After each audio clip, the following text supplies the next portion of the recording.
નમસ્કાર દર્શક મિત્રો, @ગુજરાતમાં આપનું સ્વાગત છે। ભાજપ સરકારે અનેક નવા નેતાઓને સાંસદ બનાવીને તેઓને દિલ્હી સુધી પહોંચવાનો ચાન્સ તો આપી દીધો, પરંતુ તમને શું લાગે છે કે આ નેતાઓનું સાંસદ બનીને નસીબ ખુલી ગયું? જો હા, તો તેવું નથી।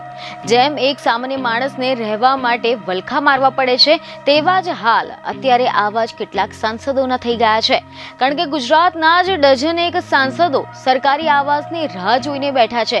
હજુ સુધી તો તેમને કોઈ પણ ક્વાર્ટર્સ આપવામાં આવ્યા નથી અને હજી પણ આગામી 6 મહિના સુધી સરકારી ક્વાર્ટર ફાળવાય તેવી પણ સંભાવના નહીવત છે। જેમાં પણ ચોંકાવનારી બાબત તો એ છે કે આ યાદીના ભાજપના પ્રદેશ અધ્યક્ષ, નવસારીના સાંસદ અને કેન્દ્રીય જલશક્તિના મંત્રી CR પાટીલનું પણ નામ સામેલ છે। CR પાટીલને પણ હજી સુધી સરકારી બંગલો મળી શક્યો નથી અને આ ફક્ત ગુજરાતની વાત નથી, પરંતુ દેશભરના સાંસદોની આ જ સ્થિતિ જોવા મળી રહી છે, જેઓને હાલમાં દિલ્હીમાં સરકારી આવાસ મળી રહ્યા નથી।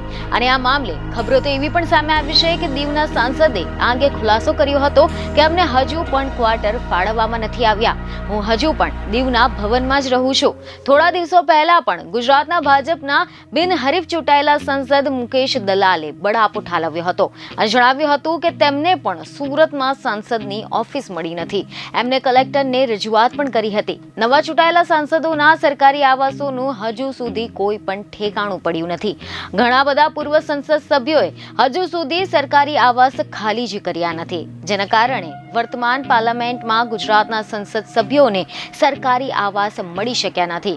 હાલમાં તમામ નવા સાંસદોને ગરવી ગુજરાત ભવનને પોતાનું નિવાસ બનાવવું પડ્યું છે।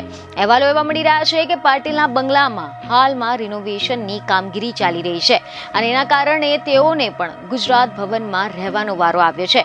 ગુજરાતના કેટલાક સાંસદોને થોડા દિવસો પહેલા જ સરકારી ક્વાર્ટર ફાળવવામાં આવ્યા હતા, પરંતુ બીજા સાંસદોને આવાસ મળવામાં હજુ વાર લાગશે, જેથી તેઓએ ગરવી ગુજરાત ભવનને જ નિવાસ બનાવીને રહેવું પડશે। સરકારના નિયમ મુજબ હારી ગયેલા સંસદ સભ્ય 6 મહિના સુધી સરકારી આવાસ રાખી શકે છે અને આ નિયમના કારણે ઘણા બધા સાંસદો નિવાસસ્થાન માટે વેટિંગમાં જોવા મળી રહ્યા છે અને આમ સામાન્ય લોકો જ નહીં, પરંતુ નેતાઓ પણ ઘર માટે લાઈન લગાવીને બેઠા છે। બીજને ખબરો સાથે ફરી મળીશું। ધન્યવાદ।